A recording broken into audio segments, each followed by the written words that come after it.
makanisi oyo ezali na motema ya moto ekosaka yango. Ekosaka yango ezali mabe penza. Nani akoki koyeba yango? Moto mosusu akoki kobongisa yango te. Nakomba tata mwana pe molimo santo. Amen. Tosambila. Na kombo ya tata mwana pe tata molimo santo. Nzambe papa kisolokele lukelo Charles, Nzambe papa de lungana kenga ni Solomon, Nzambe papa de ngenda kontima, kati na papa simo kimbango kenga tata molimo santo. Papa merci na tondi obotondi bolungono monene obateli biso pe sizo makasi toya na kati na ndako no poto yoka mayo bonso mukola lelo. Nzambe ya solo ngai mwasi na masumu na mukola na siliko pona ma. Yo yebaki yango te mukola lelo ngana koleka liboso ko tena te abapate na yo. Papa ya solo na sengi bolimbi si pambate na kubungaka. Na salobele mwasi na masumu na si antango. Kasi tango na lobela monene na yo papa simoki mbango. Kotika ngai te yo moko ya kolata ngai nazala simple instrument. Mai ona komisa papa ebetsa bande ko mabaku te au contraire nde tozwa kobikisama. Papa ya solo na salobele mwasi na si antango. Mingi na kosala kanzambe ko sepelaka na ngote. Kasi leleko oyo longola bomoto na ngai yo moko ya kokita ulata ngai. Na sengi kimelo ni la seo kati nesika oyo fongola biso mato ya molimo to yoka mai oyo nzambe bongisi poeta mukola suka to jula ngoko big sama kimelo to sengi la seko ndenge za mape bolingo na yo okombo na tata mwana pe tata molimo santo. Amen. Na kombo ya tata mwana pe tata molimo santo ya solo to yebi ndenge zalaka bomesano to kobandaka toujours kotangaka na mukanda ya psaume ya solo Psalm yango ebengami na lokoto ya bindele mebiso kobengaka yango banzembo. To yebete banzembo oyo tokotangaka oyo komemi na Biblia ezali 150 nzembo. Ezali bana Israeli bayembaka yango na kobima na mokila bowumbu na mboka ya Egypte. Banzembo oyo ezali 150 nzembo kasi eyembamaka na bekole ebele. Nde roi David nde mtayembaka mingi koleka.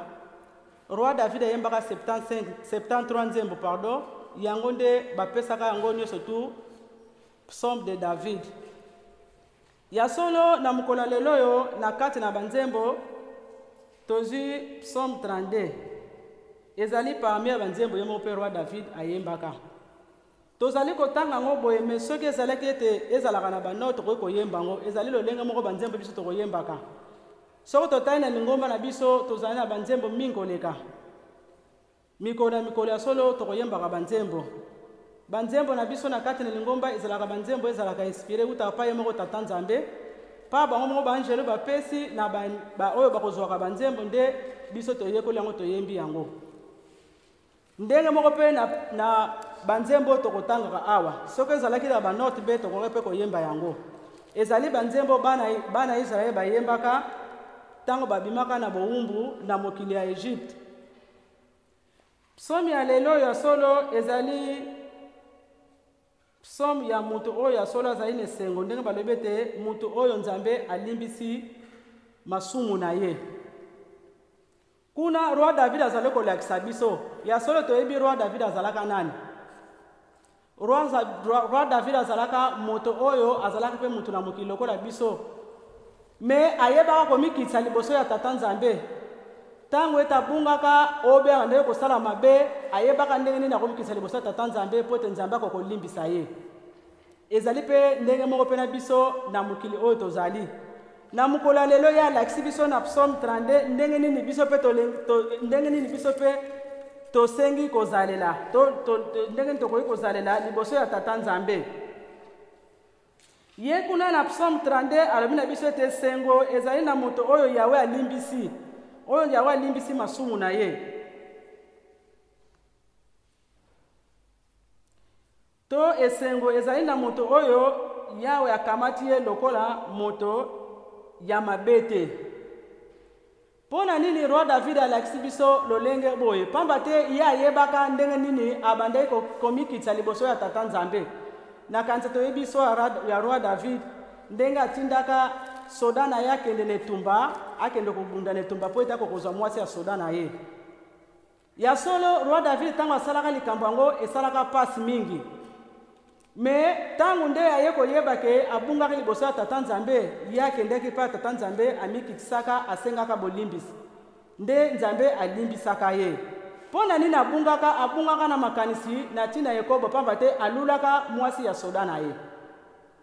Me apres ya kosala yango nde ayebaki ya solo ete oyo asali ezali mabe, ezali lisumu, nde akendeki kolela liboso ya tata Nzambe alimbisaka ye. A partir wana nde roi David azwaka nguya ya koyembaka banzembo mingi toyebi na mukanda oyo ya psaume ezali banzembo ebele. Banzembo ya mawa ezali, banzembo ya okumisa tata Nzambe ezali, banzembo ebele ya ndenge na ndenge. Kasi na mukola lelo ete bazali kolakisa biso lolenge biso esengeli tozaela. Toyebi ya solo tozali batu na mokili. Ndenge tokoki kozaela po ete Nzambe alimbisa masumu na biso esengeli tomikitisa. Kuna ya lobi ete Yawe tango nazalaki kondima mabe na ngai te, makasi na ngai ezalaki kosila, na kolela mikolo nyonso, pamba te butu moi ozalaki kopesa ngai etumbu. Ya solo toyebi ete mutu oyo azali kobunga liboso ya tata Nzambe, mutu wana tozalaka na etumbu liboso ya tata Nzambe. Biye ayebaka yango ete tango nasali mabe elolenge nini nakoki kozaela liboso ya tata Nzambe po ete Nzambe akoka kolimbisa ngai. Kuna balobi na biso ete kasi natikaki kobomba masumu na ngai te, nayaki kondima mabe na ngai na miso na yo, nalobaki ya solo namemi ngambo esengeli nabimisa pwelele mabe na ngai liboso ya Yawe. Bongo yo olimbisi masumu na ngai nyonso. Ya solo biso na lingomba tozali na sekele monene oyo bapapa balakisa biso. Tozali na banganga Nzambe oyo bapapa bazali koloba tango nyonso butu moi même pas simuki mbongo ngana zo loba yango. Tango tozali kokwesa na masumu obe tozali na ba problème ezali kotungisa biso obe tozali kosala mabe. Esengeli ete tomonaka banganga Nzambe mpona kosenga bolimbisi to kotubela. Kasi mingi tokosalela ya kango te. Tozali na ma problème ebele ezali kotungisa biso me tovandi nango kaka. Me toyebaka ngo ete awa na mukanda ya psaume eyebisi biso boye. Tango tozali kosala mabe tozali kondima mabe na biso te, obe tozali kobimisa mabe na biso te, tozali kobomba mabe na biso tozali kosala. Yebaka ete tata Nzambe ya solo azali kopesa biso etumbu. Etumbu yango tata mama tokomona yango boye te, tokomona yango tango tozali kosala mabe, eloko moko te na bomoi na biso ekomarchaka bien. Tokokutana na ba difficulté ndenge na ndenge. Me tokoyebaka yango te. Mingi tozali na makambo ebele. Akaka omona nganga Nzambe otubela, obe okwesamaki na likambo boye songolo me tokosala yango te tovandi obele na masumu na biso. Yebaka ete tango tozali kosala ndenge na liboso ya tata Nzambe tozali kozwa etumbu. Tozali liboso ya tata Nzambe tozali ya kobunga. Tata mama yebaka ete lobi soki liwe ye yango pe lobaka te. Tango yokei okomona Nzambe te. Me biso tozali na Nzambe papa simoki mbongo kanga nazali kopesa biso chance mikolo nyonso. Alobi ete totubela totika mabe po ete ya solo tozala propre liboso na ye. Totala ndenge mokili ekomi. Nana yebaka ngo lelo ke na année tokomi 2020 tokokoma kotambola ndenge tozotambola mokolo lelo. Partout tozali na masque na munoko ozipi munoko ozipi zolo. Distance na mutu kolinga kutu mutatele mapembele na yo. Nyonso tu wana papa simoki mbango kyanga na yebaki yango pamba te ezali programme ye moko tata Nzambe. Ye ateli biso kaka film na ya vanda azali kotala. Ayebi ndenge film ne bandeli, ndenge film ne pe kosukisa. Ayebi. Biso nde tozoko patapata kaka tozoyeba te nini tokosala. Tozali koloba tango sala papa mokili ekufi. Nzambe kotika biso te me ye ayebi pamba te ayebaki yango te na 2021. Ezali centenaire munene. Est-ce que Nzambe akokoki kolinga ke na moma oyo tozali yango tozala na moma ya pasi? mubuye tozali nango ya 2020 te mangombe kangama tosambela biso tofanda na bandako papa ayebaka yango pamba te alobaki na biso te pasi ezali koya me tozala ya kobongama ekobongama tozala mpe tozali totika mabe tozali kosala totika yango pamba te lisumu ya moke na lisumu ya monene ezali te libungi nyonso te ezali lisumu ya solo toyebi lingomba oyo ndenge ekendelaka ekendeki na molimo soki totali ndenge papa azali koloba tozala makasi na mabondeli surtout mabondeli azali kosenga tobatela bolingo mibeko mosala moto azala na probleme na moninga te na kanisa tozolanda maloba papa azali koloba kozala probleme na motu te me soko totali mingi tozali awa totondeli na binemi toza na bato tolobisaka te me dimanche toye na ndako ya nzambe toye kosambela eske soki probleme ezwi biso nzambe akoyokela biso mawa nzambe akobatela biso nzambe akobatela biso te grâce oyo biso tozwi toza na kati na lingomba oyo ya tata molimo santo makambo papa bazali koteya biso oyo bateya biso to makambo azokolakisa biso banganga nzambe chaque fois baza koteya ezali kaka mpo kokebisa biso totika kosala mabe po ete tosepela mikolo na mikolo tozali koyoka mateya na mateya tozali koyoka esengeli ete moko na moko tozwaka ata likambo moko oyo ezali ke ngai nakangamaka nango nakokoka kotika te ata soki na nzela ya mateya te na banzela banzembo tozali koyemba banzembo mpe eteyaka biso yango wana na psomu tozwi mokolo ya lelo oyo ezali psomu totika mabe tozala na mobange ya kosala mabe po ete nzambe ayokela biso mawa roi david azalaka motu moko azalaka komikisa liboso ya tata nzambe ntango abandaki kosala mabe ayebaka kolela liboso ya tata nzambe nzambe mpe alimbisaka ye yango ete roi david apambwamwaka toleki na biso na psomu tokei na mibeko ya solo mukanda ya exode ezali na français ezali exode mais na lingala ezali kobima ya solo toyebi ete soki kobima ezalaki seke esikana mpe kokota ezalaki toyebi histoire ya bana ya israele bakotaka bowumbu na mokili ya egypte kuna epai bakendaka na bowumbu ya solo toyebi histoire ndenge ebandaka na papa abraham to koko abraham nzambe asengaka ye atumbila ye mbeka na babibwele nyonso tu to na banyama nyonso akabula katikati po ete akokopesa epai ya tata nzambe me tata abraham azwaka ndeke to pigeon apesaka ngo mobimba si akokabula katikati ndenge nauti koloba lisumu ya monene ezali te lisumu ya moke ezali te libunga nyonso ezali lisumu elikambo wana esebisaki tata nzambe te nde nzambe alakaka koko na biso abraham ete libota na ye okende bowumbu na kanisa mpo na okende mbango toyebi histoire ya bana ya israele nde bakota bowumbu na mokili ya egypte ya solo na kokota na bango bowumbu na mokili ya egypte bawumelaka kuna babotanaka nde nzambe kaka ndenge ayebi ndenge abongisaka nde aya kobimisa bango na mokili ya egypte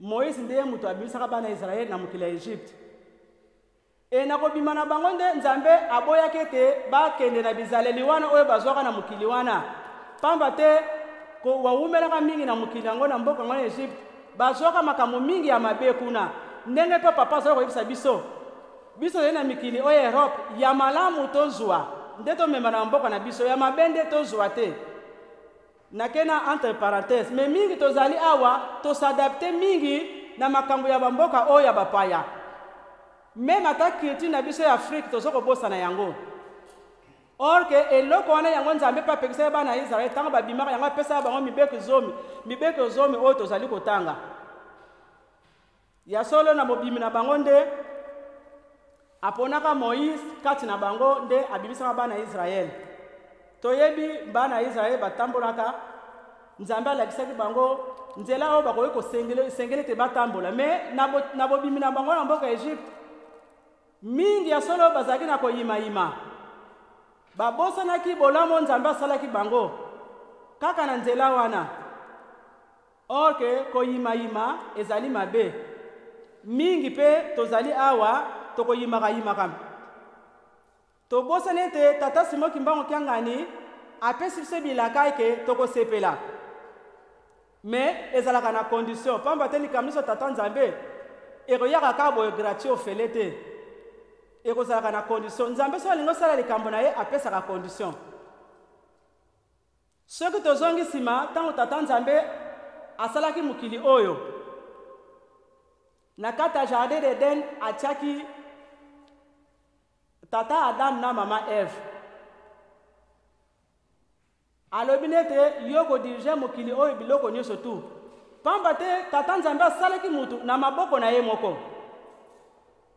nde asali mutu ndenge toyebi tata Nzambe asali mutu kolo Yesu atie makila na mai tata Molimo Santu atie pema apesa confiance na mutu pamba te alobaki ete mutu azali korepresente biloko nyonso na mokili ndenge papa ndenge na ndoyebisa biso moto azali Nzambe moto nyonso na mokili azali Nzambe. Satan asala mutu te.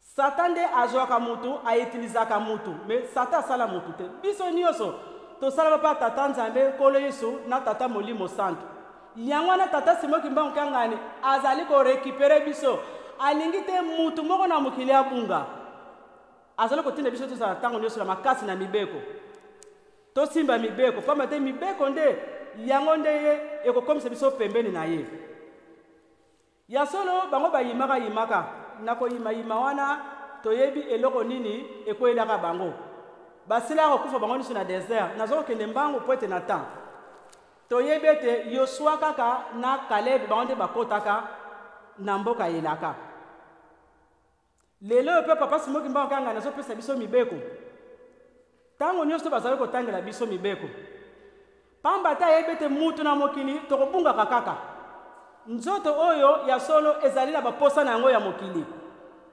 yango na Nzambe azali koloba biso lolenge tokoki kozala na mokili pamba te biso kimbangisi tozali pont so biso totamboli na mibeko bolingo misala emokili mpe kozwa kimia na mokolo ya lelo ya solo mobeko oyo tokoloba na mokolo ya lelo kati ezali kolobama mingi mbala suka tozalaki awa papa passer ateyaki alobaki yango matatu la lokuta dene fa tozalaki na soirée mwana biso bateyaki yango mwana na biso ateyaki yango ateyaki pe sur matatu la lokuta yango ezali koboma lingomba lokuta yango ezali koboma mokili matatu le lokuta ya solo mondimi yeba likambo nini yokoloba mondimi linga oyokaka mingi me olobaka ya mokie ava pe koloba likambo oyeba likambo nini ngana ni koloba tokoke na biso pona matatu le lokuta na ba chapitre wuti kotanga biso ya solo tozali ndakisa na mokili ndenge tolobaka ete tozali photocopie ya bana Israel ya solo tosala effort pamba te toyebi sura ya bana Israel ndenge papa azali koloba mokati mbila ake na ntongo akwei na nzete apesi mayele na bayobaka ya nsima eloko naloko toyebi yango esalamaka ndenge wana biso esengeli ete tomilengele ndenge tokoki kozalela po ete tobika po ete mokolo suka tomona bisengo bazali kolakela biso pamba te tata Nzambe alakelaka bana Israel mboka elaka biso pe ya solo tolobi ete na 21 tolobi ete keza suka mokili na 21 tozali kofete centenaire ya lingomba sikoyo eske na mabe na biso tokokota nango na 21 ya solo toleki na biso na mibeko ya solo natangi na livre ya Matthieu azalaki moyuda ye azalaki moyekoli ya nkolo Yesu toyebi histoire ya Matthieu azalaki ne moto abanda kofuta bato mpako me ntango nkolo Yesu amonaka ye abengaka ebilanda ngai nde ye alandaka nkolo Yesu asalaki moyekoli ya nkolo Yesu. Na mukolo lelo ye akomeli biso histoire ya nkolo Yesu. Kuna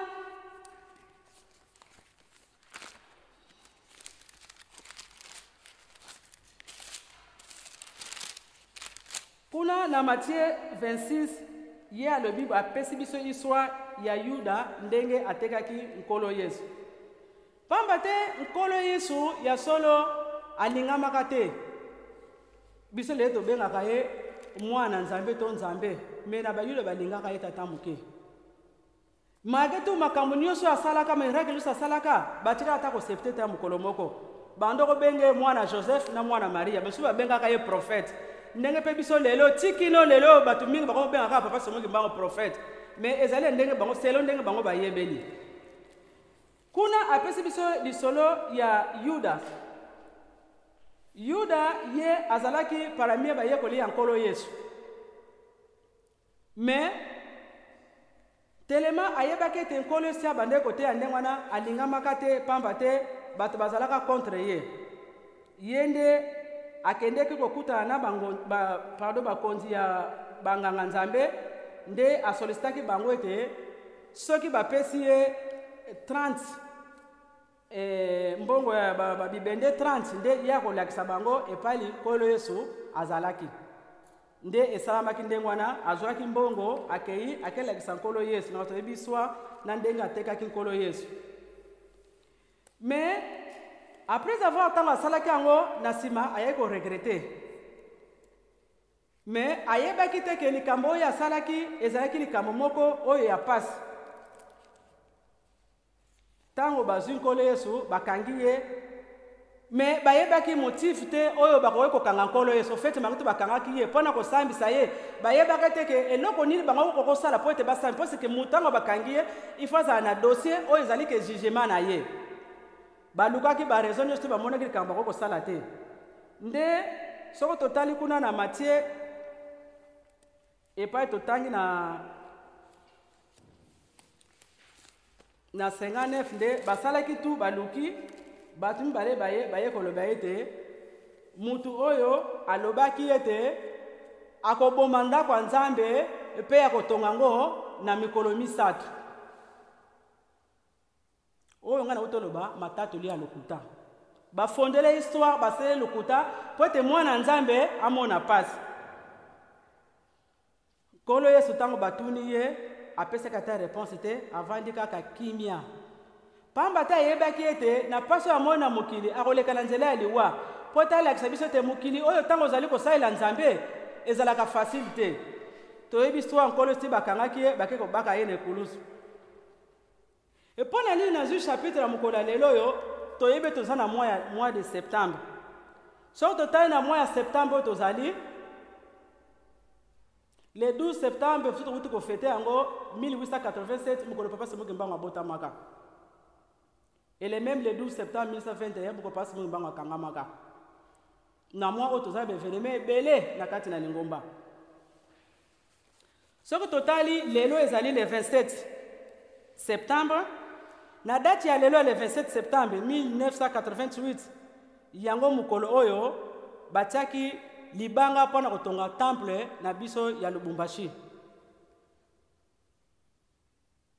Na date ya le 28 septembre ekozala lobi yango ezalaki accident ya papa Fumambanza na Madimba. Elikambo na kolobi la lelo yo ezali likambo le 29 septembre. Le 29 septembre 1921 ezali mukolo oyo bajijaka papa Simoki Mbango. Nde na ngutu koloba lokuta. Matatu ya lokuta. Papa Simoki Mbango toyebi ndenge azwaki musala na nkolo Yesu. Papa Simoki Mbango tango na ekoki après le 6 juillet ko sala kopanza ville Sainte Ankamba yakendaka na mboka Mbanza Nsanda.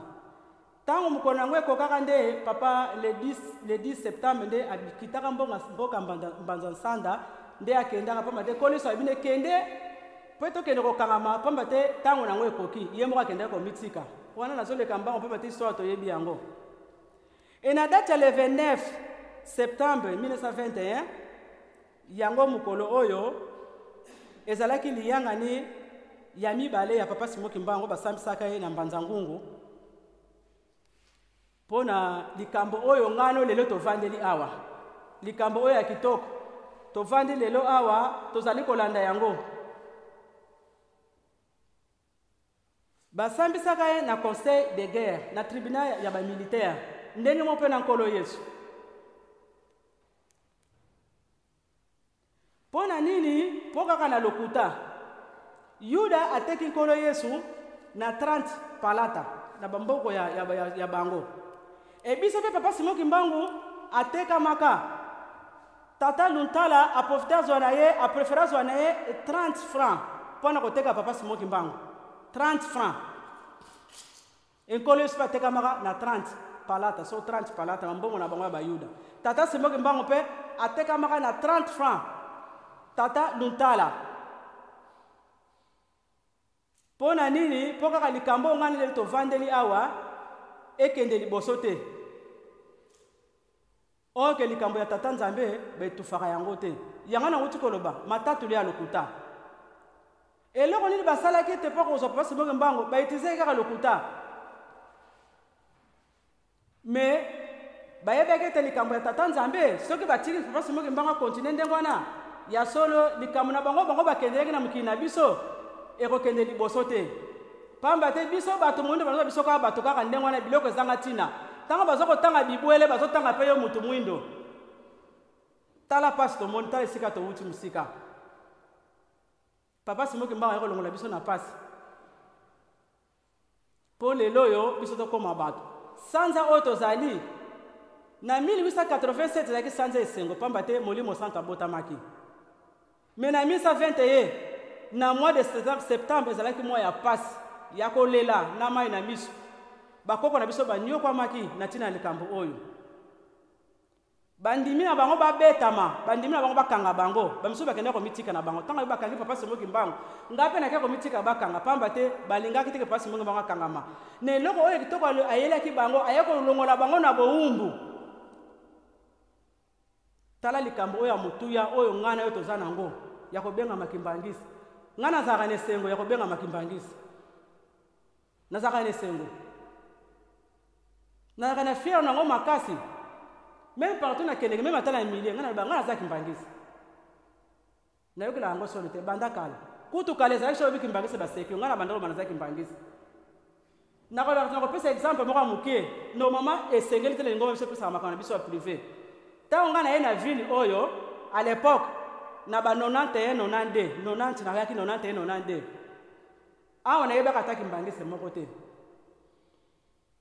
wana bandako ya Nzambe mosusu ezokotoka bainvitation nyonso nazwa ata mokolo moko nakende kokota ata kiliti moko te nazalaki kimbangisi meme baye koteya nga na kati na ndako na ngai na meme nga naza kimbangisi nakotikala mpe kimbangisi ata aba kimbangisi baza te nga nakozala kaka kimbangisi na position nga nazaleli fo topesa likambo papa Simoki Mbango valeur ndakisa wana papa Simoki Mbango akianga nazolinga tozala epartout tozala kimbangisi na etambo na biso na elate na biso na ezale na biso toyebi ke tozala bato na masumu tozala ndakisa ya kimbango pamba te pasi papa Simoki Mbango amonaki epai azali na kita kontanga azali kotala ya solo mokilonga na monaki pasi bana ya solo bazali kotosa bazali kosalela ngai me kozala mawa na pasi oyo bango bamoni biso na mokili tozali kosala oyo bango bazali kolinga te ezali pasi lelo mundima kimbangisa tondi na lokuta na monoko oyo papa na ngena lobake mapa maungudi so mapa maungudi na yebi Kongo bien te zelo na monoko okolia ngo na monoko zelo oke likambo wana yango papa zali kopekisa totambola na busolo ndenge kuna babisi biso na Matthieu kaka na Matthieu chapitre 15 kuna epai na tangi nakosongela mwa moke kuna na Matthieu 15 pa balobi oyo nkolo Yesu azali koyebisa na bayekoli na ye makambo oyo ebebisaka mitema ya bato Awa balobi sima Yesu abengaki batu nyonso wana pe alobi na bango. Boyoka pe boyeba ete eloko ekoti na monoko ya mutu ekoki kobebisa motema na ye te. Eloko ekotaka ebebisaka te. Me oyo ebimaka yango ebomaka. Na sansi nini? Oyoki likambo. Ata olingo koloba ntango oza na maîtrise likambo yango evandi ekosala nango mutu mabe te. Me ntango nga nabimisi eloko moko ya mabe esali moninga mpasi nabebisi na bomi.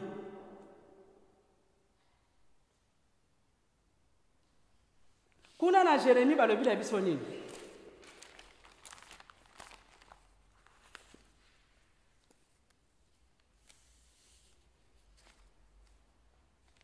Makanisi oyo ezali na motema ya mutu ekosaka. Yango ezali mabe penza, nani akoki koyeba yango? Moto mususu akoki kobongisa yango te. Makanisi. Mingi tokokansilaka baninga makanisi ya mabe, likambo na moninga aza nango te. Obeto likambo ya mutu aloba seleka, me yo vanisa makanisi na kati na motema. Me nana koyeba makanisi na kati na motema, neti nga na vandi awa nazali ya mamodile. Na minute nana koyeba makanisi nga nazako kanisa na kati na motema, na maritu nazako teya, mutu te. Yango na balobi na biso bandimi, tozalaka na makanisi ya kitoko. Tozalaka batu oyo solo bazali bana ya tata Simon Kimbangu. Oyo bazali sika bazali nesengo. Esika bazali bakriaka ba problème te. Batu andenge na papa Simon Kimbangu akosepelaka na yango. Batu andenge na papa Simon Kimbangu akosepelaka na bango. Papa azali koloba banani oyo bakokoma na 21. Bana na ye oyo bazali kotambola na bolingo mibeko misala. Bana Israel bazalaki ebele kombe bakotaka na mboka elaka. Mibale. Yoshua na Caleb. Bakimbangi tozali kombe na monde entier, soko total. Kontena bamboka na biso Afrique ti en Europe. Mais papa azali kopesa biso chance. Tant tozali koyoka matei, azana susi biso nyonso solo to bongo na pomo kola suka to sepela na ye. Ya solo epona esengo ya papa Simon Kimbangu ya kobenga makimbangise na kosenga na cheteko pe biso nzemba mbale boyembaki et puis matin na ngape sukila ka wana. Pardon mama dit, biso nzemba mbale boyembaki. Mokonza kule utamezio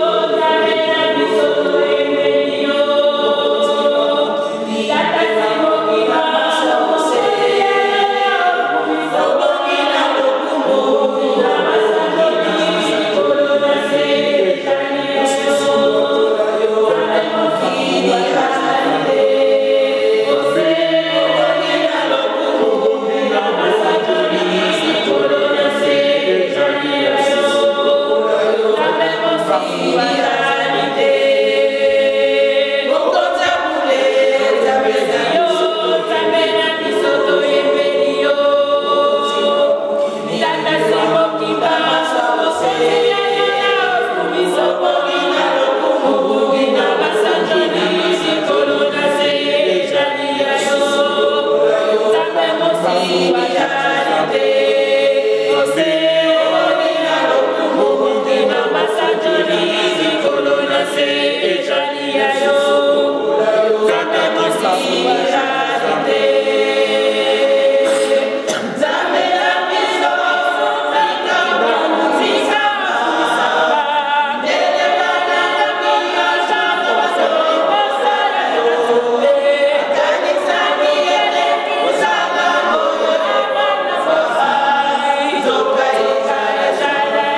eleki nakati tolandi nzembo mindele bakangaki ye bakanisaki te likambo oyo ekokufa nzoka nde ezalaki mabombo mingi ya tata nzambe esengelaki azala ndenge wana na date ya le 29 septembre ezali mokolo oyo te bajishaka papa Simoki Mbangu sans motif ayibaki te azwaki eloko ya mutu te asalaki mutu mabe te ezalaki kaka po ete sango na ye epanza na mokili mobimba lelo biso ekutani na mokili oyo tozalaka fiere na likambo oyo ata na mateyi na ngai tolandi bien te ata na nzembo oyo jeteke awuti koyemba ezali message oyo tata nzambe apesi na mokolo ya lelo oyo mpo na kokanisa pasi ya papa Simoki Mbangu ya solo nde nawuti koloba ezalaki esengo le 12 septembre 1887 abotemelaki biso mais na 1921 na mwa oyo tozali ya septembre ezalaki mwa ya pasi ti ake komipesa ye po ete bakanga ye asalaki eloko moko te imagine kaka ozali mutu oyo ozosala likambo sans intérêt ya yo moko personnel batie oyo bashene na maboko na bakingo bazali komema yo kobanda nkamba tina mbanza ngungu ndenge nzembo jejeke yembaka buya tambula ludikia isuki ya tumwa kibasweka mutombe ya songa kiomunza nayebaka nzembo penza biente ata sikotiza mpasi yetu bamono muboloko kangwa ya kangwa kondo akwa diambu kondo akwa bile sans motif bakangiye sans problème sans motif bakangiye nani yango na mokili akokolinga amipesa na ye kaka mpo na moto moyindo abika kasi kino lelo moto moyindo tozali kondima Simoki Mbangu te pasi oyo soki ye na mokili ezali na ntina pamba te sa kondima Simoki Mbangu pamba te soki ete nzambe akokisi biso nyonso tu surtout na mokili na biso Afrika nga nalobaka yango surtout na bamboka biso euta soki tokoki nyonso tu tozala na bozwi tozala na makambo nyonso bien Kimbangu tokomona ye mutu pamba maka tuna pasi biso tozali kondima ye te bonso tozala na bozwi tokondima ye jamais yango wana biso tolandi papa Simoki Mbangu tozalaka na fier tozali na lingomba ya solo maka tu bato bakofinga bafinga na bango nga nayebi mpo na nini nazali kimbangise nayebi eke mokolo suka nakosepela na papa Simoki Mbangu nakonzi soko na tosi bolingo mobeko misala pamba te yango konzi apesi biso kaka moko na lingomba na ye mpo omona bokonzi na ye tambola kaka na bolingo tambola kaka na mibeko na ye esala misala na ye surtout na misala tozwi chance pamba te biso oza na mikili oyo ya poto ntango azali kosenga biso misala nakobakisa mwa eloko moke mpona sala mateya na ngai ntango tozali komona bekatelu tozali komona bapapa se bazali koleka bazali koloba tata mama oza nango pesa koyimayima te oza nango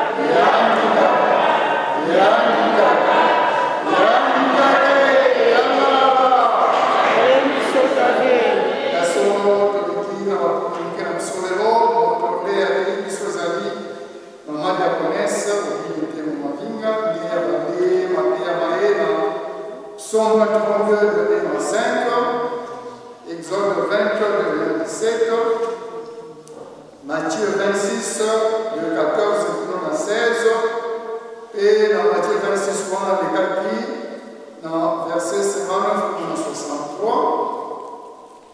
et à la ligne sous Matthieu 15, de 10 à 11. Et aussi, c'est dans le 17, verset Mokoya.